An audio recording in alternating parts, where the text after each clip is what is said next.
sidecar comme un lointain souvenir. Valentin Giraud réapprend à vivre avec son corps meurtri. Renforcer sa musculature, retrouver l'équilibre, aujourd'hui il se cramponne à la vie. Quand tu es tout seul, le plus dur c'est d'aller choper ses jambes, de les lever, tenir l'équilibre. Si je m'allonge dans mon lit par exemple, avoir le sentiment d'avoir les jambes croisées en tailleur par exemple, alors que j'ai les jambes complètement tendues, donc on ne sait pas en fait comment sont les jambes.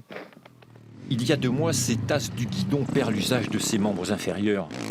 Une vie qui bascule un jour de compétition aux Pays-Bas. Un concurrent venant de l'intérieur vient me percuter, du coup il me tape le guidon, ça me déstabilise, je pars en tonneau, donc je chute. Et une fois à terre, vu que j'étais 3e, j'avais 27 sidecars qui arrivaient derrière moi et je me suis fait percuter par ceux qui arrivaient derrière. Direct, dès que ça a tapé dans le dos, je sentais plus mes jambes et je voyais plus rien, enfin, c'était un peu noir. Bilan, rupture complète de la moelle épinière. Les médecins sont formels, ses chances de remarcher sont quasi nulles. Terminé la moto, à 29 ans, une autre vie démarre. Ça remet tout en question. Le fauteuil, la voiture, l'aménagement de la maison, il y a énormément de choses à revoir. Ce drame, Valentin le transforme en force de vie. Le combat pour la victoire, il connaît 6 titres de champion de France, 3 de vice-champion du monde. Avec la rage d'un compétiteur hors norme, il se projette déjà.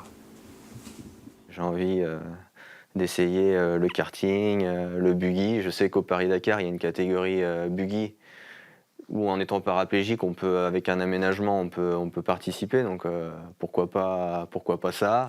Un parcours semé d'obstacles, il le sait, mais qui le pousse à se surpasser. Sa rééducation est spectaculaire.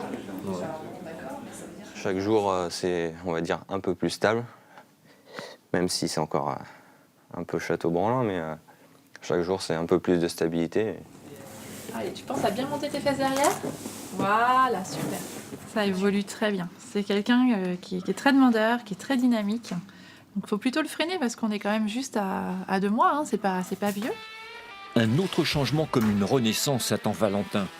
À la fin de l'année, il sera papa d'une petite fille.